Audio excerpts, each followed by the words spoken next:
Hello, everyone. I'm Marie, your moderator for today's webinar. It's my privilege to welcome you all to Making the Most, the free evidence-based online resource, a refresher session. So thank you for taking the time to join us. In this session is packed with practical tips and real-world takeaways. But before we begin, I'd like to go over some housekeeping rules. So the webinar will run for approximately an hour and 30 minutes. To minimize disruptions, all participants will remain muted and your cameras all turned off throughout the webinar. If you experience any connection issues, simply log out and log back in to rejoin. And feel free to submit any question at any time using our Q&A function, which is located on your screen. And the session is being recorded and a copy will be actually shared to all registered attendees afterwards. So thank you for your cooperation and let's make the session more exciting and insightful. So now we move on to today's main session. I'm pleased to introduce our speakers who will be leading the discussion. Joining us is Dr. Leonela Dance, Project Lead at National Institute of Health, and Mr. Bernard Bercascio, Up-to-Date Subscriber Account Manager of Department of Health. At this time, I'd like to invite ASEC Public Health Service Cluster and Concurrent Director, 1 Disease Prevention Control Bureau, Ms. Humbry, to deliver us a short message.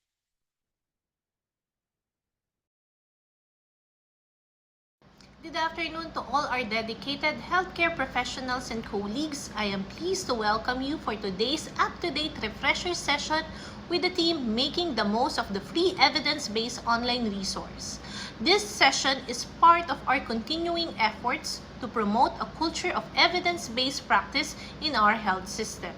As part of our commitment, the Department of Health is providing free up-to-date subscriptions to all government healthcare workers. This initiative ensures that each of you has the access to accurate, up-to-date, and trusted clinical information anytime, anywhere. More than just a refresher, this session is a reaffirmation of our belief that informed decisions lead to better patient outcomes. The up-to-date platform empowers you with the tools to make sound clinical judgments through comprehensive and evidence-based content. Whether you are managing patients at the primary care level or formulating health policies, this resource is designed to support your critical work. Our goal today is to help you explore the full potential of the platform, understanding its features, navigating it efficiently, and integrating it seamlessly into your clinical and administrative roles. Let us make this opportunity to strengthen our shared commitment to knowledge-driven service. Thank you for being here and thank you for the unwavering service to the health of our nation. Sa bagong Pilipinas, bawat buhay mahalaga. I look forward to a productive and meaningful session with all of you. Mabuhay po tayong lahat. All right, thank you so much, ASIC, Ms. Humbry, for that warm welcome. Now let's turn it over to Dr. Dance. The floor is yours.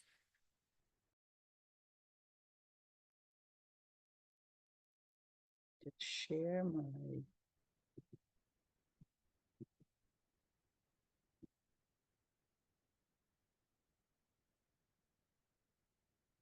Okay.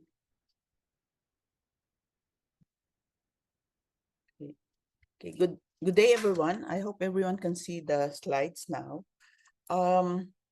For this afternoon session, we'll be focusing on accessing information sources for the practice of evidence-based medicine. So my role is to actually emphasize why is it important for you to be aware of the available resources that you can use for your patient care. But before I start, let me just mention some potential conflicts of interest. So this also acts as a shameless plugging for our book called Painless Evidence-Based Medicine. I'm a co-editor of this book. And we also conduct evidence-based medicine workshop. And there's one coming up soon. This will be on August 7 to 10. Again, this is like invitation for everyone to join, but it's also a potential conflict of interest. But I'd also like to add that I have no financial interest with any of the online resources that will be mentioned during this talk. Before I go into my lecture proper, I do have 3 questions that you might want to think about in the next few minutes. Number 1, how many of you think he, she, they, so I'm now politically correct with the they is practicing evidence-based medicine? So think about that. My second question is, how many of you saw at least one patient in the last 24 hours? And that is followed by question on how many of you actually looked at the medical literature or textbooks in the last 24 hours. So if you're a government healthcare worker seeing patient, I'm sure most of you would have said yes to at least question number 2, maybe with question number 3. So how often do we actually need to look for information? This is a systematic review that was published in 2014, almost 10 years ago, more than 10 years ago, published in JAMA. It actually did a compilation of 11 studies that looked at how many clinical questions are raised by clinicians at the point of care. They observed and asked clinicians who are doing their outpatient consult.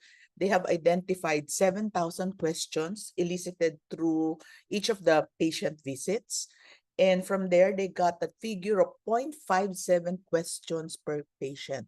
That's approximately, you do have questions raised for every one question raised for every 2 patients that you see.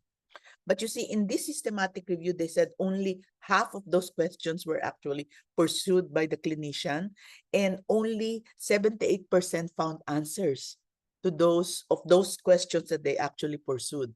So can you imagine seeing patients, but you do have a lot of questions in your mind, but only 50% gets pursued by the clinician. And the topics that the questions that came up during these patient visits would be 34% would be on drug treatment, and 24% on potential causes of a symptom, and the rest are about physical findings and even a diagnostic test findings. As part of this study, the systematic review has identified 2 main things that are barriers to information-seeking behavior of clinicians, just like you. First is lack of time, and the second is doubt. They actually doubt that there's a useful answer out there. So what's important is for you to be aware of the questions, explicitly look for the answer, because that's how evidence-based medicine is actually practiced. EBM is defined formally as a systematic approach to clinical problem solving, which allows the integration of the best available research evidence integrated with clinical expertise and patient values. This is presented as a Venn diagram. This is EBM, but you need not just evidence. When you say EBM, you need clinical expertise as well as patient values in the decision making. But the first step is to identify the explicit use of research evidence. So you have to get the information first, whether it's available, whether it exists or not. So what does the literature actually say? That's important in the practice of EBM. There are several styles in actual bedside EBM practice. If you're seeing patients regularly, and you encounter common conditions, you go on an appraising mode, maybe actually identifying the original articles, especially if you're a specialist. But for less common conditions, sometimes we just go on looking for pre-appraised sources. Somebody did the appraisal for us, and that might be a good principle to look for, especially for busy clinicians. But for rarer conditions, sometimes we just go on replicating mode from experts and authorities. The problem is that with the different styles in bed practice of EBM, if you go on appraising mode, you're sure of the evidence, but lack of time, we don't usually do it, just like the study that I mentioned. But if you go for pre-appraised sources, you still are practicing evidence-based care.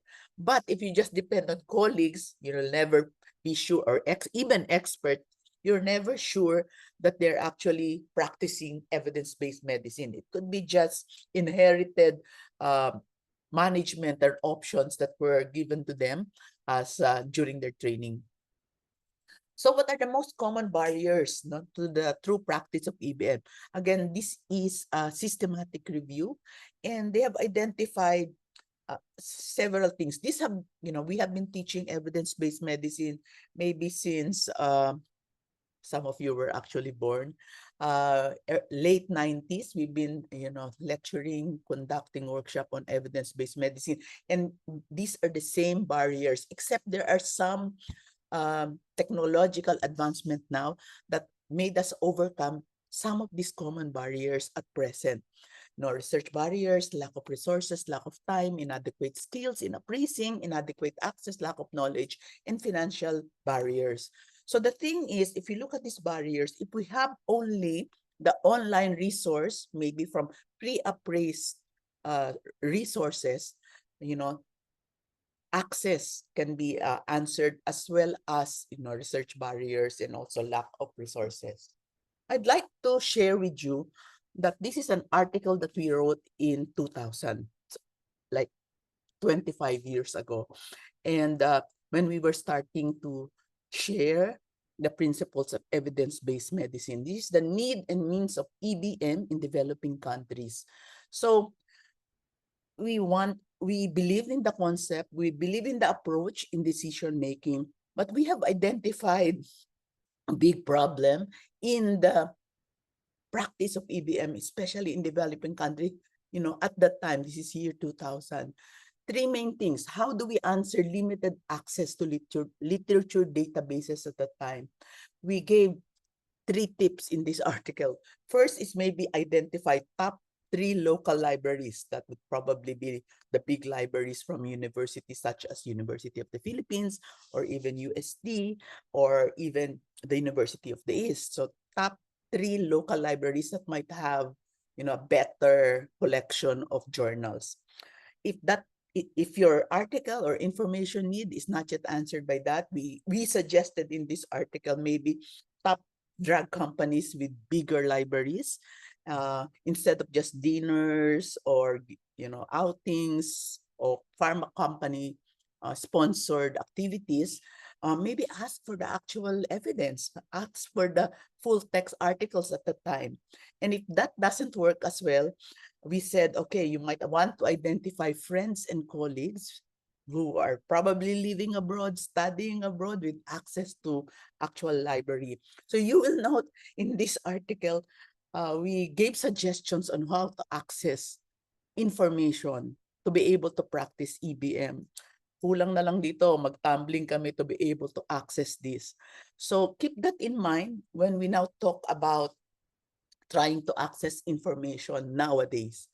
So in my talk, I'm going to talk about hierarchy of information services, where we can access them, what's the hierarchy, how to identify what will be best for your medical needs, medical decision needs.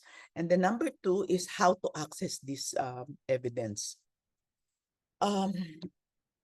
The hierarchy of these evidence-based information services used to be called 5S, starting with studies, systematic reviews, synopsis, summaries, and system. We thought that synopsis and summaries might, actually be similar. And as we go through this hierarchy, I do have an example for dengue vaccine. Think about original studies, maybe real, primary investigation, primary research results that are reported as a single publication for a specific question. It could be a randomized controlled trial.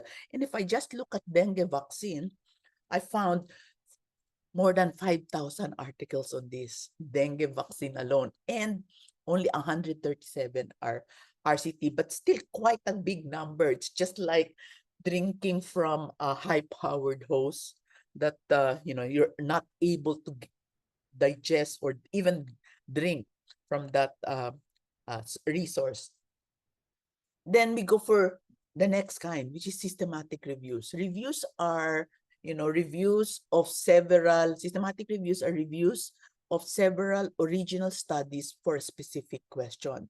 An example for a systematic review will be a meta-analysis. So what did I find for dengue vaccine? I actually did this lecture a year ago. There are additional numbers for this. Systematic reviews for dengue vaccine alone, there are now 61. And formal meta-analysis, the number is 20. Still a big number, just like drinking water from a big gallon container. Still a lot to digest, still a lot to process. So let's go to summaries. These are summaries of actual systematic reviews. So it combines several reviews to make recommendations on a disease. An example will be evidence-based practice guideline. And we've been doing this lately, especially coming from the commissioned work from the Department of Health. So when I was looking for dengue guidelines, I saw one that was actually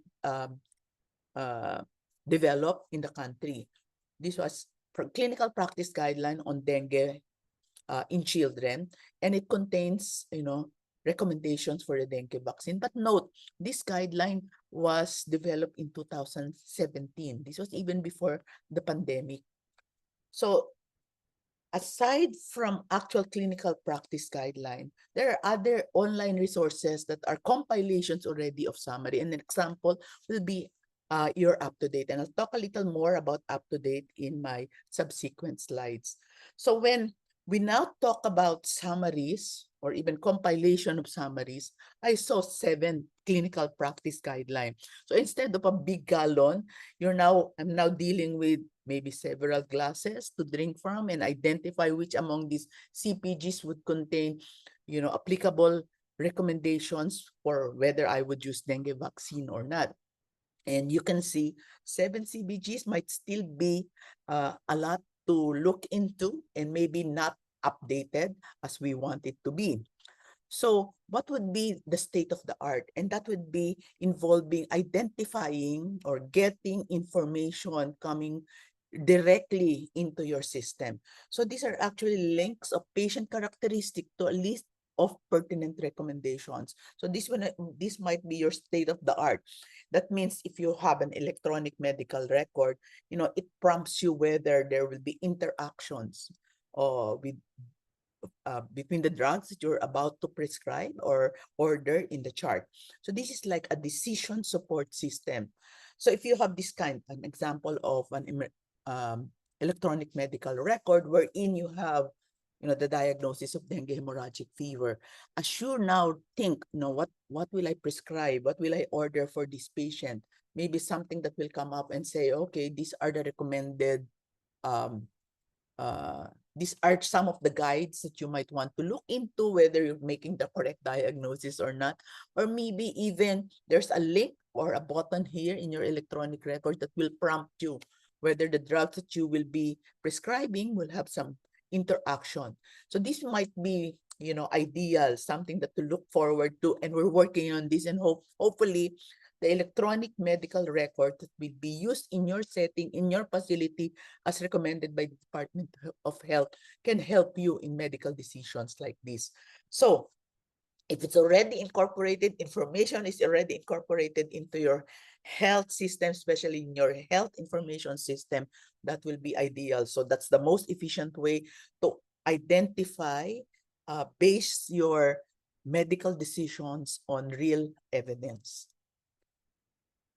So if I'm just thinking dengue vaccine, I looked at original studies, more than 5,000, maybe a little more if I'm thinking just randomized controlled trial.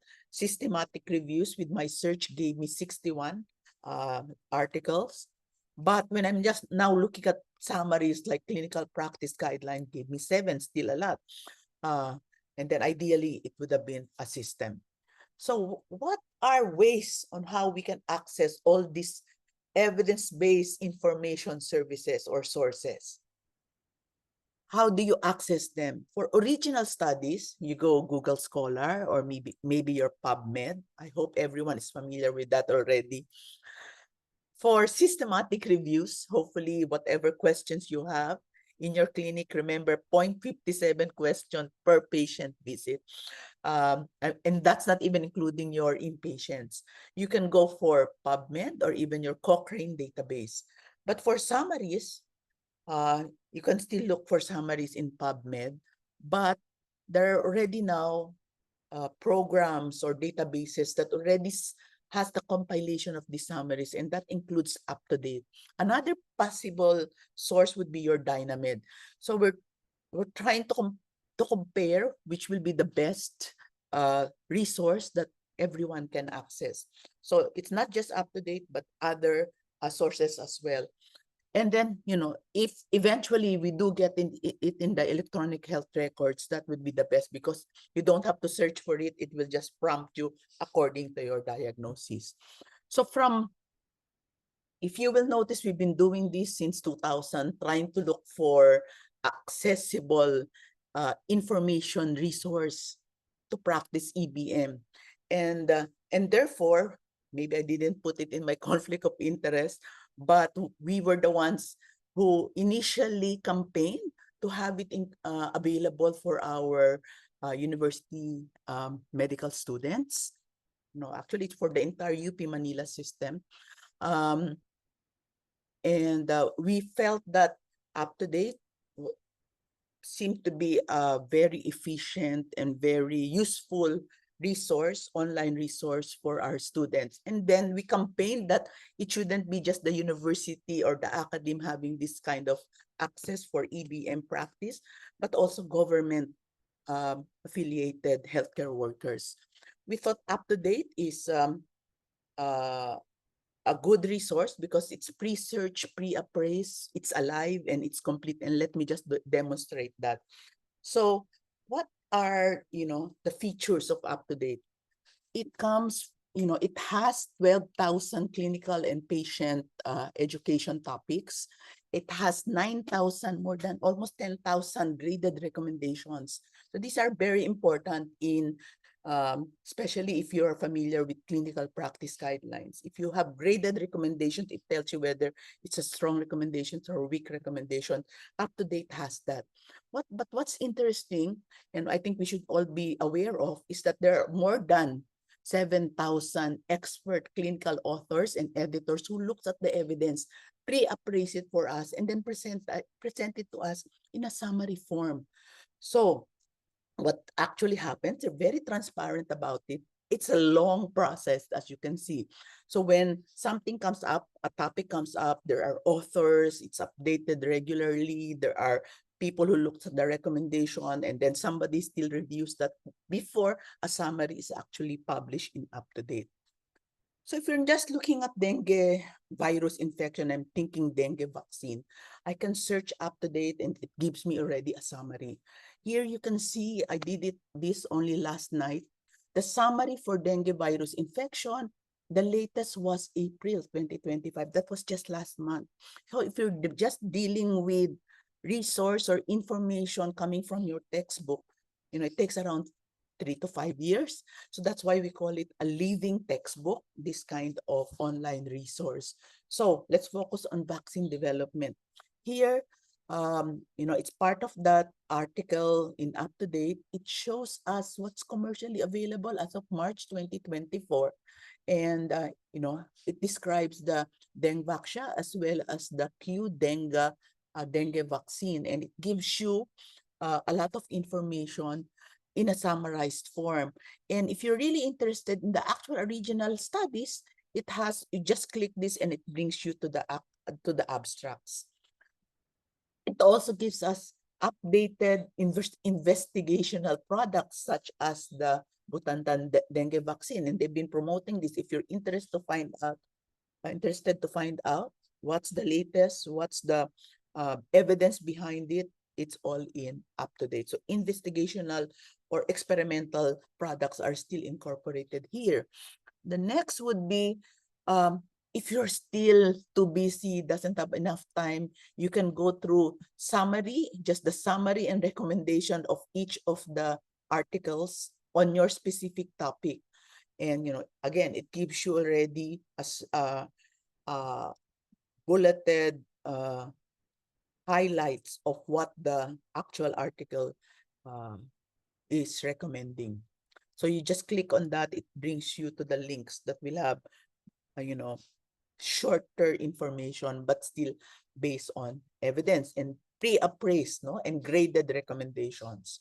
So one of the other features that we make use of is the patient tab in UpToDate. We just conducted an UpToDate club for barangay health workers. So we tell them to look at the patient tab in UpToDate, and it gives you help, the barangay health workers, additional educational, continuing medical education that can help them counsel patients. So if they just focus on the basics under patient tab, it gives them already, evidence-based information. The other feature that I'd like to just point out in UpToDate that will be useful for us is, if you look at patient education here, just focusing now on pneumonia and at dengue, it gives you some of the commonly asked questions and here. But what is an interesting feature now is UpToDate has Tagalog already translation. And if you go to the next one, maybe siguro medyo barok pa to, but still, if you're dealing with our allied health professionals, the barangay health workers are actually doing a lot of, this is going to be very helpful. Another new feature in UpToDate that we're very excited about is that the Department of Health approved clinical practice guideline is already linked. The link is already incorporated in the society guideline links. So, but we want them to actually incorporate the relevant CPG per topic, and they're working on this. Okay, so in summary, what have I presented? The hierarchy of information services. If you have all the time in the world, you can just focus on studies and maybe go higher, like systematic reviews, then maybe summaries. Systems might not be still available, but summaries will already save you a lot of time. It's just like EBM on the go.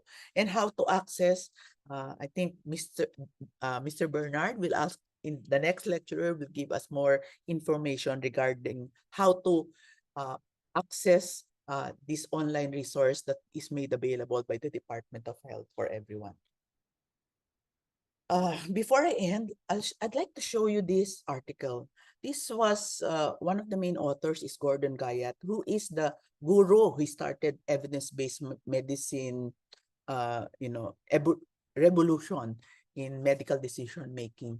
In this article, he actually mentioned, he was initially pushing for practice of EBM in all our medical decisions. But here he said, understanding of research results, evidence summaries, and their applicability, not really that very technical part about critical appraisal, are the core skills that should be treated, that should be incorporated in our medical curriculum. Let me read this more in detail. Number one, in summary, the notion that most clinicians emerging from professional training will regularly evaluate the risk of bias in methods and results of primary studies, those are the original studies, is actually deluded. Actually, we have been doing that for the past 30 years or even 35 years. So he was saying, if we expect the clinicians to actually do the critical appraisal, we are actually deluded and it's unreal, because most clinicians will be uninterested, and most of those who are interested will never make training a priority. And those who do obtain training will not have time. Lack of time is always a problem. Will not have time to apply them. So what is he in this article? The guru of EBM, the pioneer of evidence-based medicine, is saying the most skilled will be the will be best at what clinicians aiming for EBM practice will require. And that's identifying secondary sources that include evaluation of the quality of evidence underlying research results. So we have to be a little wise now. Maybe looking at individual studies, we might not have the time, or sometimes we don't have the skill to actually look at them. But if we know that what we're relying on, have undergone a transparent process of appraising and giving its recommendation, it might be more useful for EBM practitioners. So before I end, I just like to say, I tried to illustrate how long have we been wanting to have something like this for everyone. And the Department of Health, since a couple of years ago, started to make this available. We said free online resource. Actually, it's not free. The Department of Health is paying for this so that government-affiliated healthcare workers can also have access to that. You don't have to worry. You can access it freely. So please, don't give them a reason to discontinue this subscription. But what I'd like to highlight, this is a subscription through the Disease Prevention and Control Bureau through their Evidence Generation and Technical Support Division. But I'd like to highlight, if anyone, we thought that the UpToDate has a transparent process of appraising the recommendations, the evidence, and coming up with their graded recommendations. If anyone has a better resource, please tell us so that we can also inform the Department of Health, which one will be a more better resource for everyone, especially our government healthcare providers. So let me end by saying the illiterate of the 21st century will not be those who cannot read and write, but those who cannot learn, unlearn, and relearn. So hopefully all those who have been relying on actual hard copies of our books will now be able to access, utilize these pre-appraised online evidence-based resources. Thank you very much. I now give you the floor, Marie. So thank you, Dr. Dance, for that very informative lecture on UpToDate. So your insight into this evidence-based resource support clinical decision-making and are truly valuable in especially promoting more consistent and high-quality care. So now we'll proceed with an introduction to the National Practice Guideline Program, and this is going to be done by Dr. Ruth Divine Agustin, Division Chief of Evidence Generation and Technical Support Division of the Disease Prevention and Control Bureau of Department of Health. Dr. Agustin, over to you, please.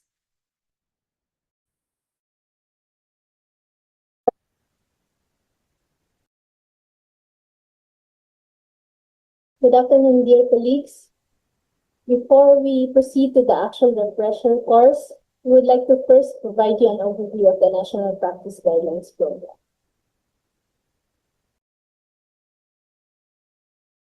So the National Practice Guidelines Program is anchored on the Universal Healthcare Act, which stated that the DOH is mandated to develop, appraise, and implement clinical practice guidelines together with the academic and professional societies in order to set clinical standards of care and eventually ensure safe and quality service delivery to all Filipinos.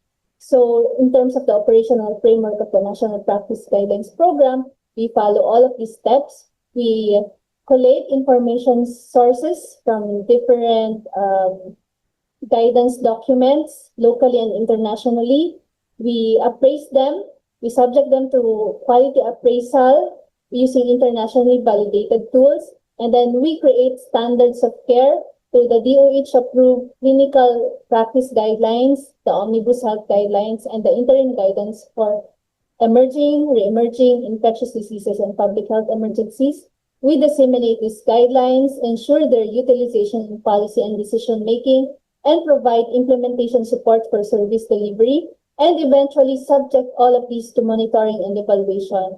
The results of this monitoring and evaluation should eventually input back into our information in order to improve the program. And underlying the implementation of the National Practice Guidelines program are principles of conflict of interest management, transparency, capacity strengthening, and networking and partnerships management.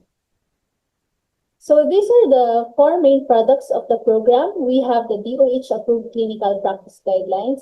We have the health examination forms and clinical algorithms. We also have the Omnibus Health Guidelines and the interim public health and clinical guidelines.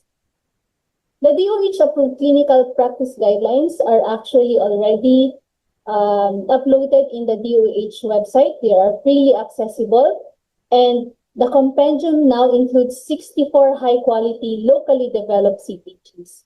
And furthermore, all of these CPGs are also accessible through UpToDate. We also have the Omnibus Health Guidelines per life stage. So the Omnibus Health Guidelines consolidates evidence-based clinical standards for primary care across all life stages and the entire continuum of care. So as we can see here, we have 4 life stages: the child life stage under 10 years old, the adolescent life stage 10 to 19 years old, the adult life stage 20 to 59 years old, and the elderly life stage 60 and above. So the Omnibus Health Guidelines are accessible through this link and through this QR code. And then we also have the health examination forms per life stage. So we have already also published this in our website, accessible through this link. The health examination forms are based on the Omnibus Health Guidelines and other national practice guidelines, and they help healthcare workers obtain standardized and comprehensive health profiles at the primary care level. We also have the case management and referral algorithms, which are intended to standardize health service delivery at the point of care. So currently, we have published hypertension and adult sepsis case management and referral algorithms, and they are supposed to be used in service delivery and also in creating referral systems. So these are published in this link and in this QR code. So we also have interim guidelines, and an example of this are the interim MPACS guidelines, which were published since 2022. The interim guidelines assist rapid healthcare decision-making in the context of public health emergencies and outbreaks or emerging and re-emerging infectious diseases. So these are also freely accessible to all healthcare workers through this link. So a little bit of good news, of course, as I mentioned earlier, we have already the Philippine DOH approved clinical practice guidelines in the UpToDate website and the app. So I hope you can access them when you try to search for clinical guidance for your patients. And we have continuing support for the procurement of UpToDate. So in 2022, we have initially 1,000 enrolled users from RHUs, MHOs, and CHOs nationwide.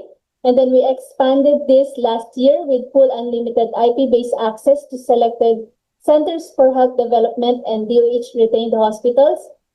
And this has added 1,750 registered users to our roster. And we are planning further expansion in 2026 by increasing IP-based sites in addition to the existing CHD and UHC integration sites. And we hope that everyone will be able to support this intended expansion by continuing to subscribe and access to UpToDate through our channels. So just to give you an overview, we have this engagement dashboard, which shows that we have helped clinical providers improve their decision-making 29,000 times with 1,000 plus user count, unique user count. And then in terms of the data usage, we have an access of 24,000 viewers through the mobile app and 4,000 plus viewers through the UpToDate website. And we hope to further upscale this. We hope everyone will be able to improve their decision making by using this evidence-based resource. That's all po. Maraming salamat.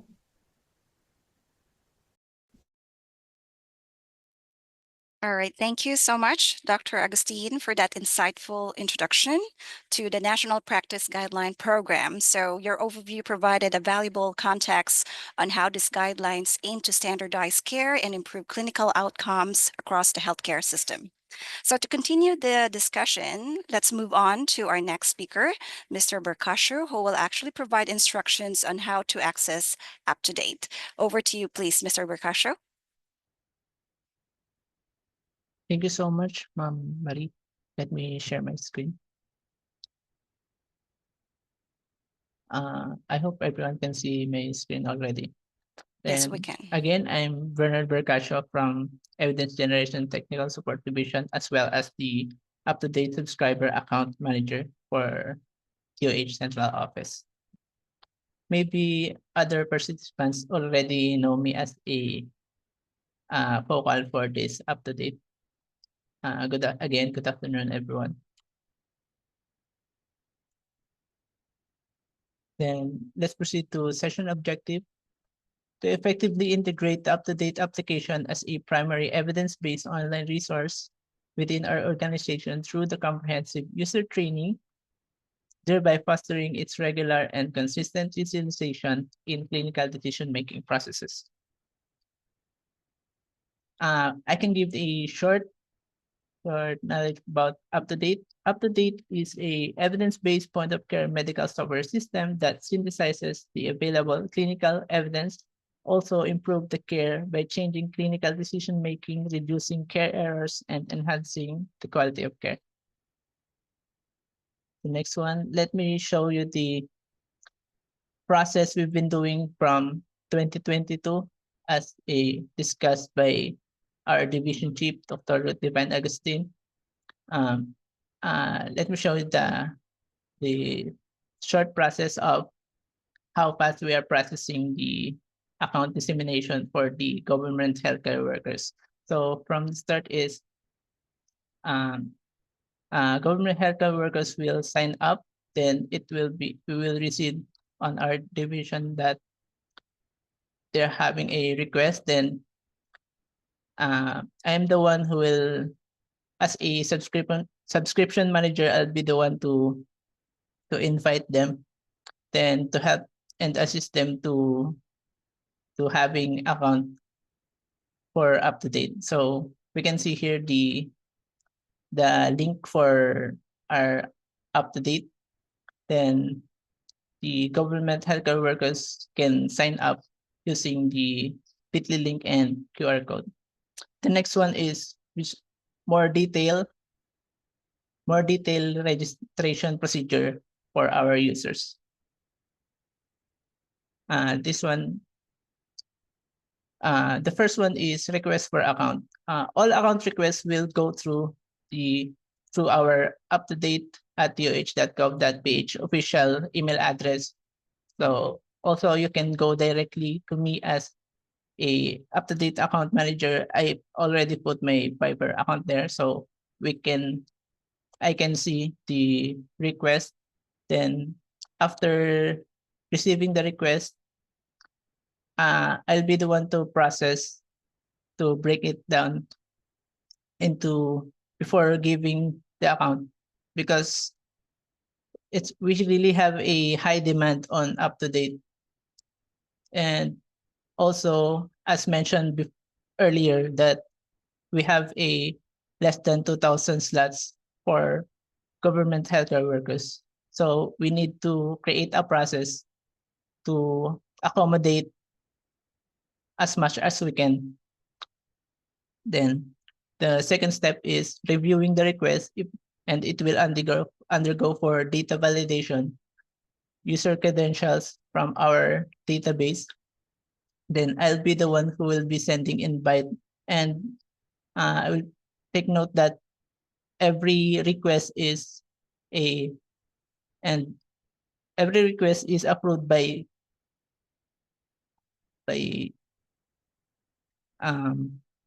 what do you call this? First come, first served basis. So sometimes it will take 2 to 3 weeks, months, and we still want to accommodate everyone as much as possible for this opportunity. Then after that, sending out invitation, we will consider to inform the user right after we send the account invitation. You will be notified via email and Viber also, and also text messages if possible.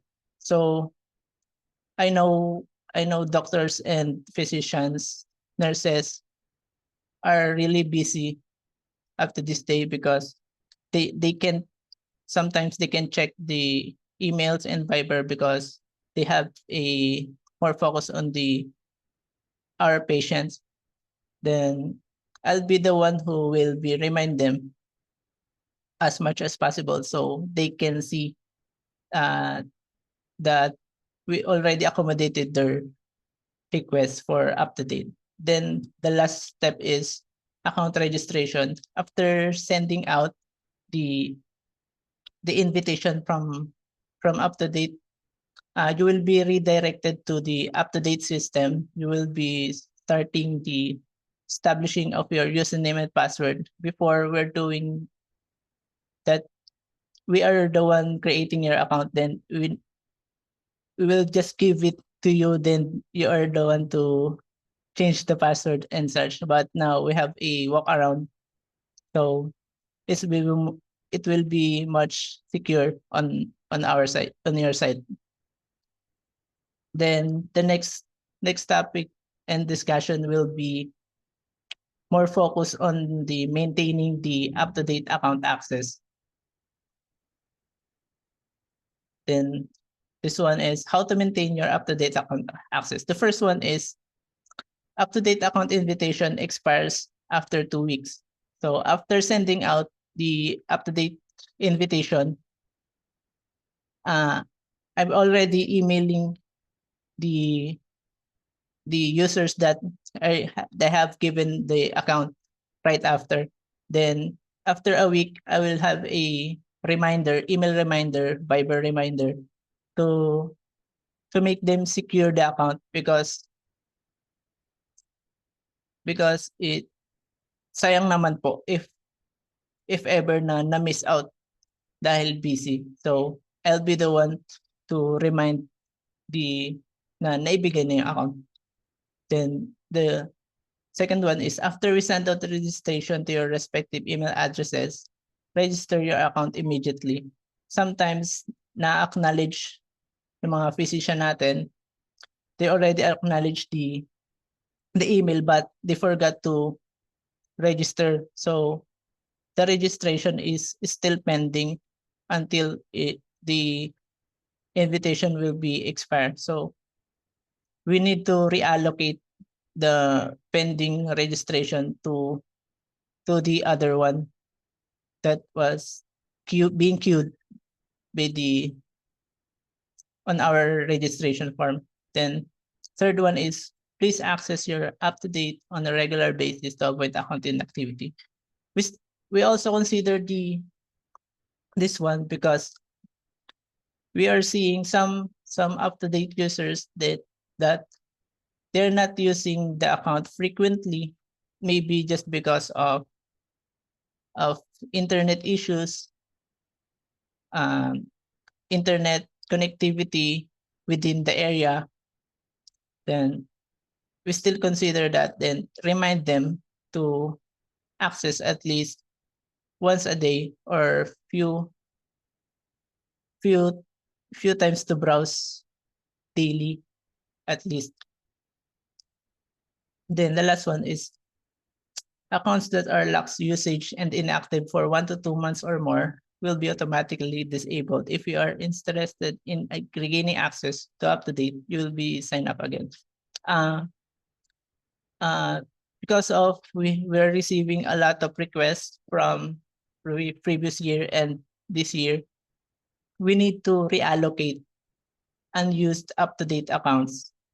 We all have a reports receiving from the system that this account has a low usage, so we are basing on that, so we can reallocate to the other one.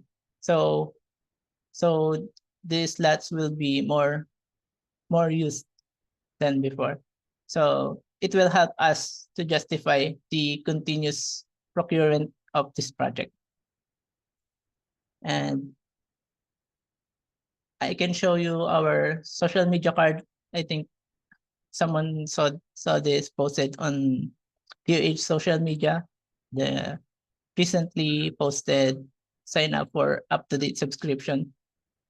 Then you can click the link or scan the QR code, then the briefer. We also we also need to share this part because we already have 4 IP-based sites on Cagayan Valley Center for Health Development, Western Visayas Sanitarium and General Hospital, Margos Atubig Regional Hospital, and Amay Pakpak Medical Center in Northern Mindanao. Then, if you're near this up-to-date IP-based sites, so we can redirect you and endorse you to have account for up-to-date. So you won't need to queued up to our registration form for a long time. And also, if you're affiliated with these 4 mentioned IP sites, it will be better because if you are a physician, nurse, doctor inside the facility, you can connect with the network of the up-to-date, then you will automatically can use the application right away. And I think that's all on my end. Maraming salamat po. I can give back the floor to Miss Marie. Thank you so much. All right, so there we go. Thanks, Mr. Bercasio, and of course to Dr. Agustin and Dr. Dance for that really fantastic presentation. So I'm really sure that our audience has gathered some powerful takeaways by now. And now we move on to the most exciting part of this session, our Q&A. So this is your chance to ask those burning questions and dig into the details. So let's keep the energy high and the question flowing. But to our audience, we'd like to thank you for your active participation. We have received your questions earlier, but some of those questions might be addressed already during the presentation. But to ensure that everyone's benefit, we'll take a closer look into your question and provide the answers you've been eagerly awaiting for. So we move on to our first question. So speakers, we have here a question. Is there a possibility to present this to HMOs and rural healthcare physicians, especially on provinces? And a follow-up question so that it's actually a statement so that they can have knowledge and information that there is a such thing as free access to up-to-date. Can I answer, Marie? Go ahead, please. Yeah, we're working on this. There's going to be the recording is going to be available and we can share that as well. But we're looking at conferences or meetings of the different Department of Health affiliated hospitals, and we're going to probably try to present this as well. All right, that sounds great. Thank you so much to our speaker, and of course for that interesting question as well. So let's proceed to the next question. So we have here, if DOH will subscribe, will it be free for all? There is already a subscription, and that's the reason why we're doing this is, as you will note, we have been really pushing for information sources be available, especially for our doctors to the barrios, di ba? Kasi they're alone, and this kind of resource is like, they have more than 7,000 experts, and they can just access this and get evidence-based recommendation for whatever problem they have. So the advantage of having this available for everyone, I think that's one of the reasons why the DOH started to get subscription for this kind of online resource. So I think the answer is yes, it's already available. That's why we do have, can I add to that, Marie? Please go ahead. That we need to, everyone, we need to demonstrate that it's going to be useful for everyone. As I mentioned, if you see patients, at least 2 patients, you need one information. You identify uncertainty in at least one question per 2 patients. So that means you need to find the answer to those questions. So that's the reason why, as Bernard presented, if you're inactive for at least 1 month or 2 months, there are a lot more healthcare workers who might be in need of this online resource. You might lose your subscription, your registration, and the DOH will have to reallocate that to someone who needs it more. So you need to show that you're using it by accessing it regularly. One other tip that I want to tell them is, Bernard said that there might be some delay in answering their emails. I know we're all busy, but please provide Bernard the email that you access more frequently, so that when your turns up, you're able to see the notification right away and register right away. That's my advice. All right. Thank you, Dr. Dance, for that wonderful tip. And of course, for our audience to take note. And thank you as well for elaborating it more, Dr. Dance.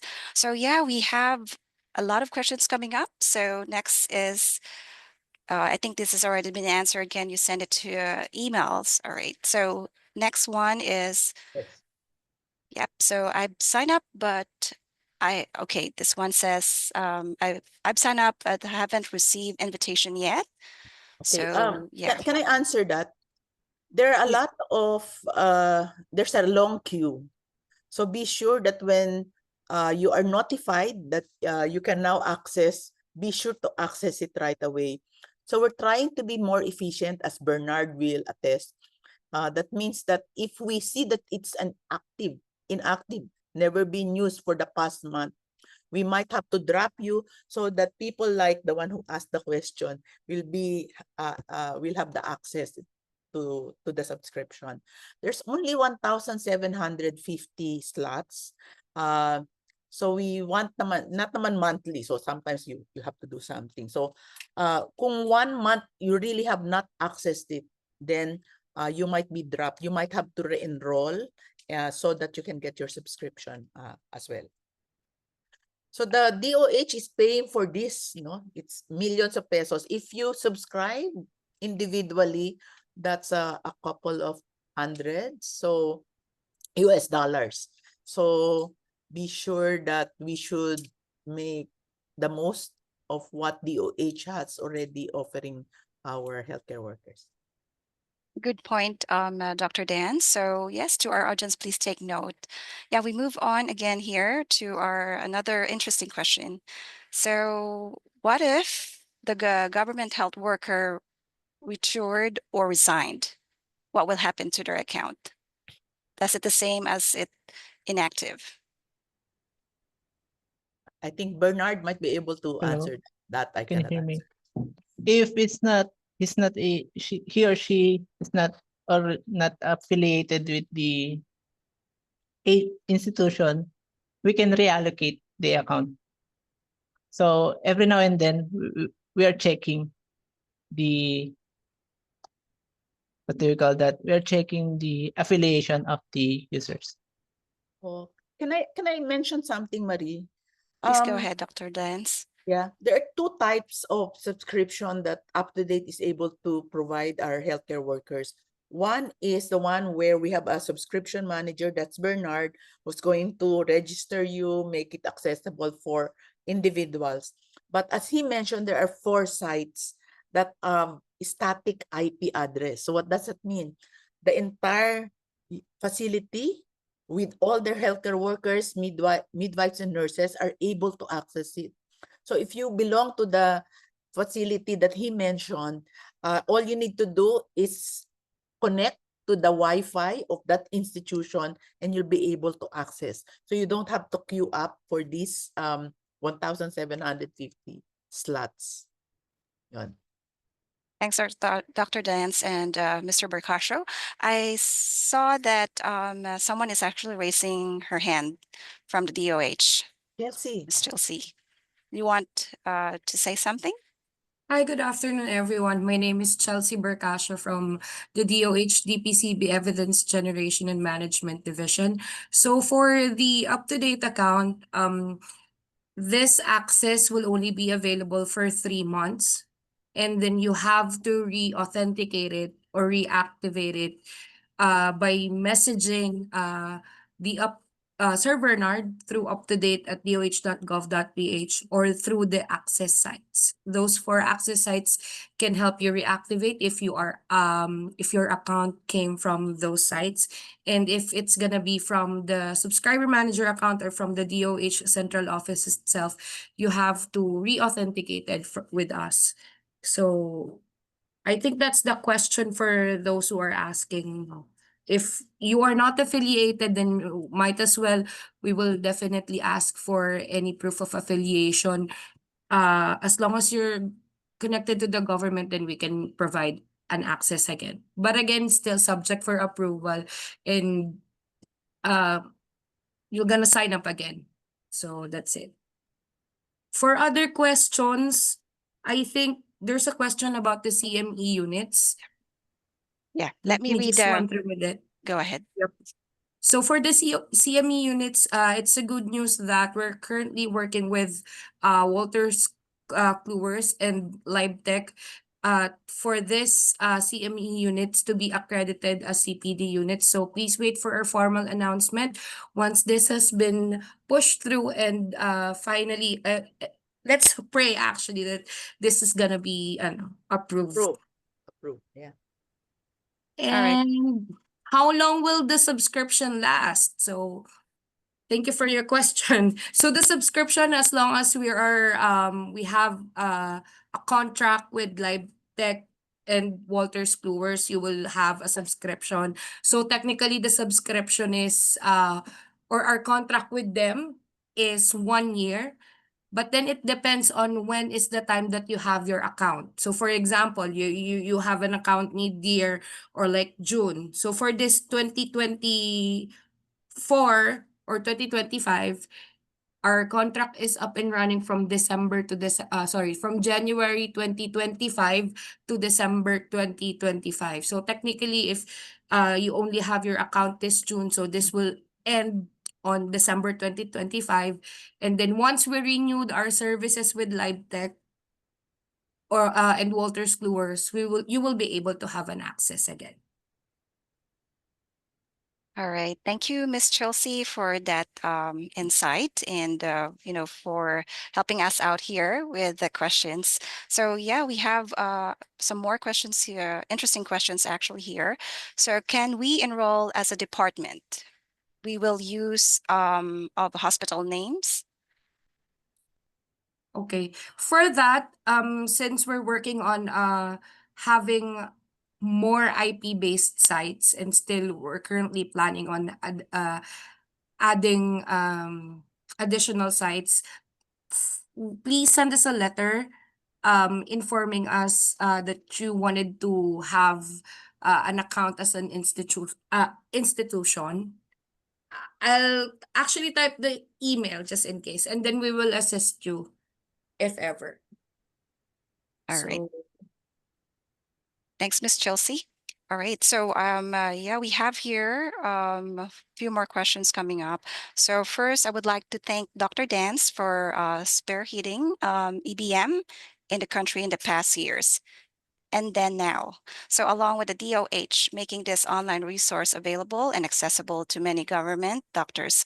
Question, is my account active until 31st of December 2025? Will I have to renew it by then? I think it was answered if the subscription That's the reason why I have to stress, you have to, if you're registered and have an account, you have to use it. We have to show that it's going to be useful for everyone. Otherwise, it can be justified that they can stop the subscription. And we don't want that. So we want to show that it's going to be useful for a lot of people. And I tell you, during the COVID, at the start of the COVID, they were updating the topics on COVID almost on a daily basis. So that's like a living textbook. We don't have that in our regular medical textbook.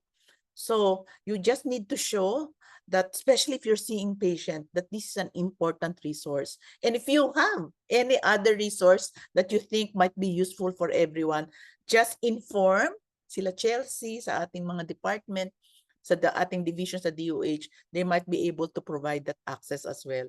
Pero this one kasi we know how transparent they are in producing the recommendation, and therefore that's the reason why DOH we campaign for DOH to actually subscribe to this.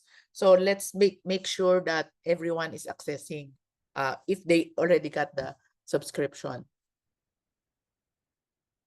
Thank you so much, Dr. Dan. So yeah, and for our next question, it goes, sorry. Okay, if granted access, could an account be used on log-on on multiple devices? I think the maximum is 2 devices for one account. So as soon as the manager is able to provide you the registration link and you register and you already have a password, the maximum number of devices I think are 2. I'm able to do that in a private hospital. So I think that applies for the DOH access. But remember that the special units wherein the hospital or medical center has, they call it an IP subscription. That means that the entire hospital is able to access it as long as you connect to the Wi-Fi of that hospital. You have a reminder that you need to talk to the IT persons, IT experts in your hospital for those specific hospitals. They now have 4, but I think DOH is thinking of expanding it. That's why Chelsea said, for those who are interested, I think that's the recurring question. You can write to DOH and tell them that your center or your unit or your department wants to have access as a department. Maybe they can provide you with that. But in the meantime, we do have 1,700 subscription slots that can be provided, even though you don't have that specific IP address in those institutions. Thank you, Dr. Dance. Yeah, so I think we have few similar questions that were being already answered from our speakers. So we have here, can State of University with College of Medicine subscribe to?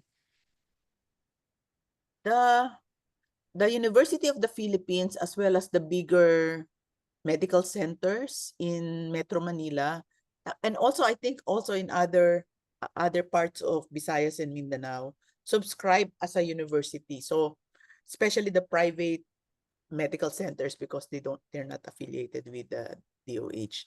So they're able to subscribe as a university, and there's a special rate if you're an academic institution or not. So you need to maybe talk to the Wolters Kluwer's group for that. Okay, so please take note to our audience. Okay, so we have here some more questions. So this one, it's a little bit the same as the earlier question, but a little bit different in scenario as well. Can I continue my subscription if I resign from my government hospital affiliation? Can a private physician avail this platform? So the government person who resigned, they will intermittently check your affiliations, because this subscription is specific, kasi limited nga yung slot, specific for healthcare workers, doctors in government affiliated facilities. For For those private individuals, you can have individual subscription, in which case you need to log on to their site and subscribe. So individuals can also subscribe privately. Thank you, Dr. Dance. So I think this is a follow-up question from one of the questions earlier. Do we need to have a download? Do we need to download the UpToDate app? Okay.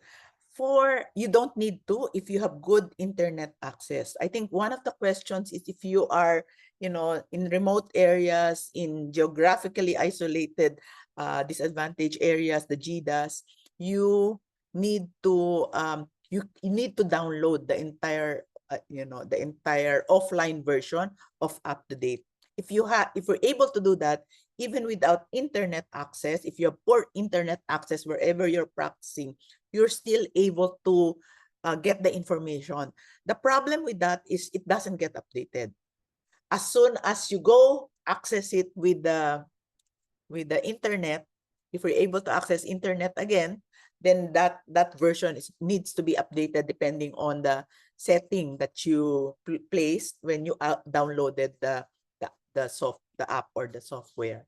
So it can be used offline, but the update you need to obviously attach to a Wi-Fi again. It's a bigger file, so you might need a bigger cell phone or a computer to be able to download their offline. But that's useful for remote areas where internet access is very poor. Good point, Dr. Dance. Yeah, so again, some key takeaways that we could, jot down. So next question is, will we be able to print out resources in the app? I do print out some, but I don't know if I do it by screenshot, but I think you can. I think you can. Teka muna. Let's ask. Bernard, are you Hello? you have that information? Yes, they can print out. It's already in the upper right of the content. Ayun pala. You can print the whole as a whole or part by part. The advantage of the way they divided the topics is they don't have, like for dengue infection, they don't have the entire thing. It goes, per topic, like diagnosis, clinical presentations for adults, for children. So it's like in chunks, so depends on the problem that you have, clinical problem that you have. You can just opt to choose that particular topic with that article. And so it gets updated almost on a monthly basis. So that's why we like to access it. That's why if you're an actively practicing healthcare worker, I'm sure you would need this information at your fingertips. And that's the reason why we tried to really campaign and advocated for it to be available through the Department of Health. All right. Thank you so much, Dr. Dance and Mr. Vercasio. So I think there's a question about to whom they're going to address the letter for the application in the institution or any specific name or generic. So I think this is being answered already in our chat box. So you can address the letter to Ms. Asik Parwa Humri. So all the details are already provided in the chat. Just please take a note. So for our next question, let's see.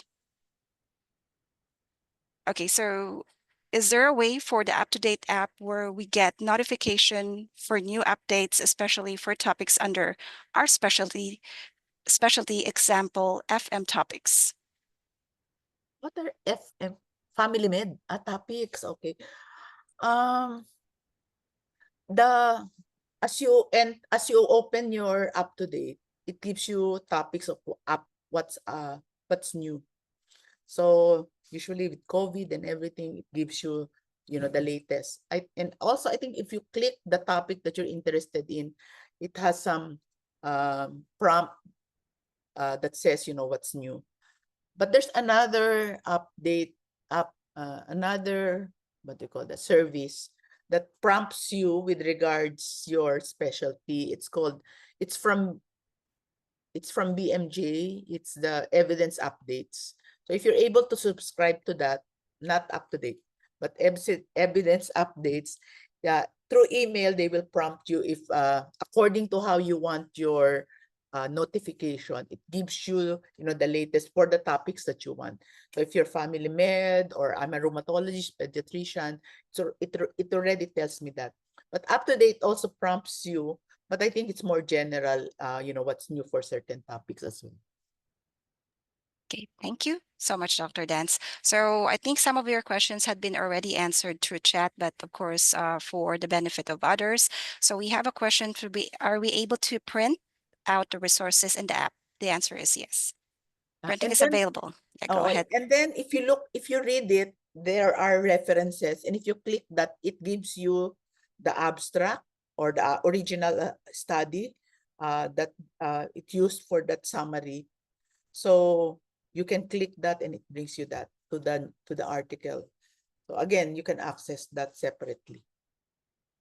All right. So I think there's a lot of resources that we can access. And yeah, so we have a few more coming up questions for our speakers. So I think this one is a follow-up question as well. So on the number of devices, it says you answer, Dr. Dance, it's only 2. So can we use it simultaneously or dalawa and strictly or kahit not at the same time?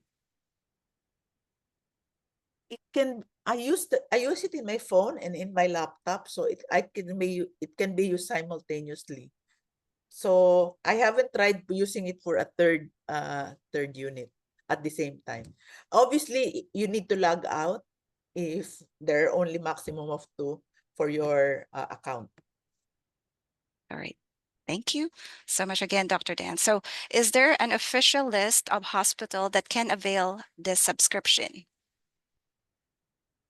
Bernard, the Uh, 4 that you hello? mentioned. Yeah. Is this a question about the IP sites or the requesting hospital? Siguro I think mention na they lang are the referring to which hospital.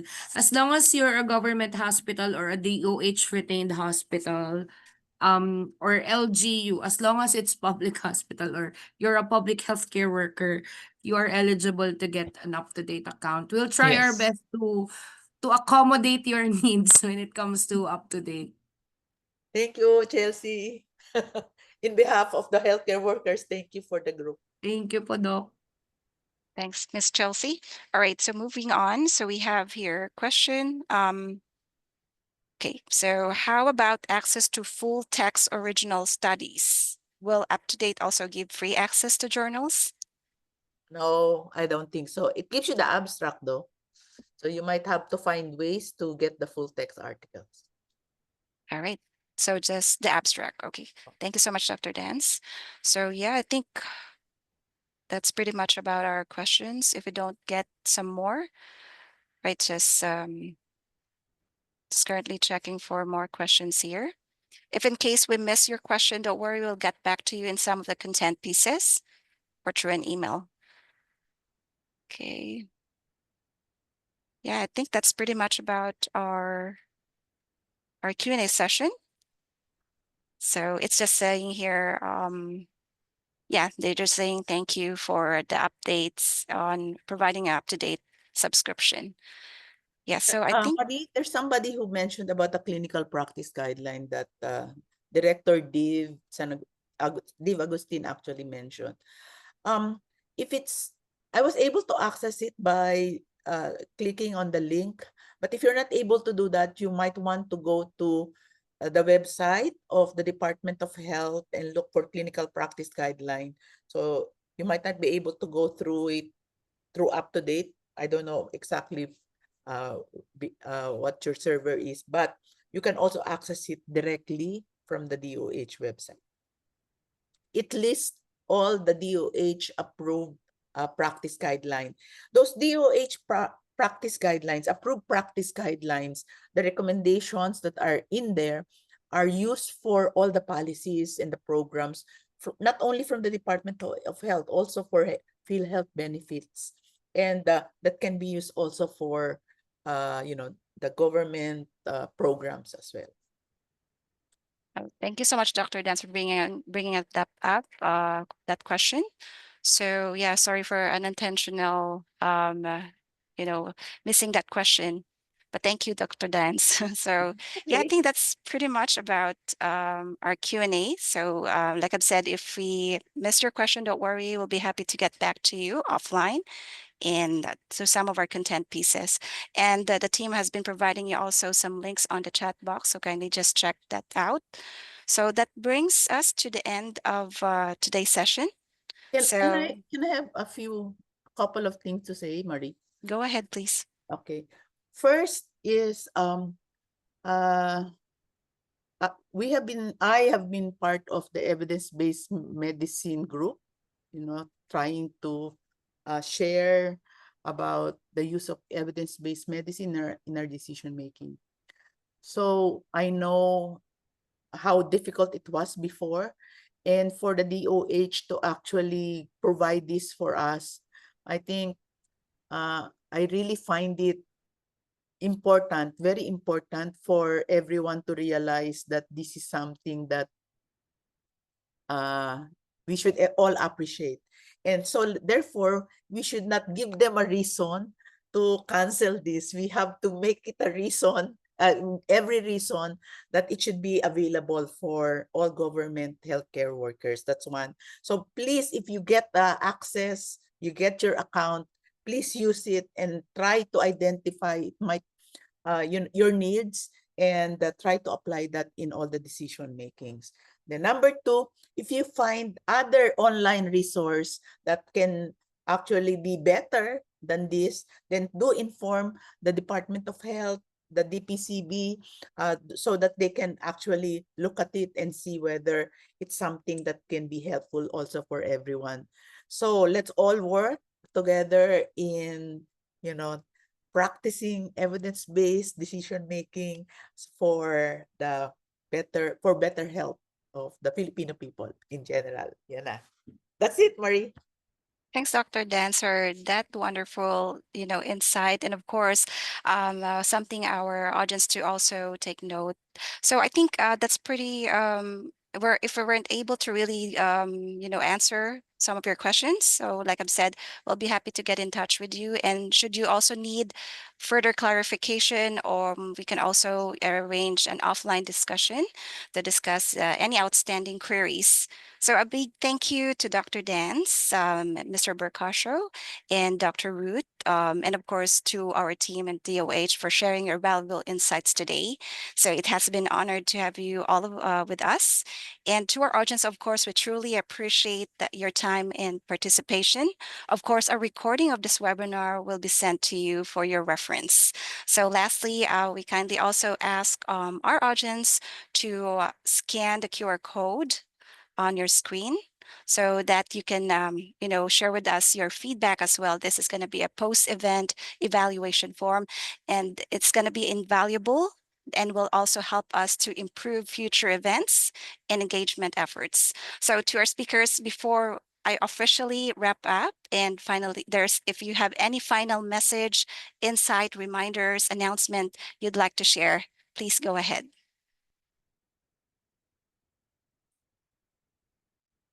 All right. I think I'm okay. I said my last words. Yes, Please you did. access it. If in 1 month you don't access it, you might be dropped off the list. There are a lot of other people interested to use it. Let's give them the chance. That's it, Marie. All right. Yeah, so I think, it's for our audience to really take advantage, grab the opportunity. All right. So yeah, thank you so much again for everyone for your participation. So we hope that you found this session very insightful and wishing you a great day ahead. Until next time. Bye for now.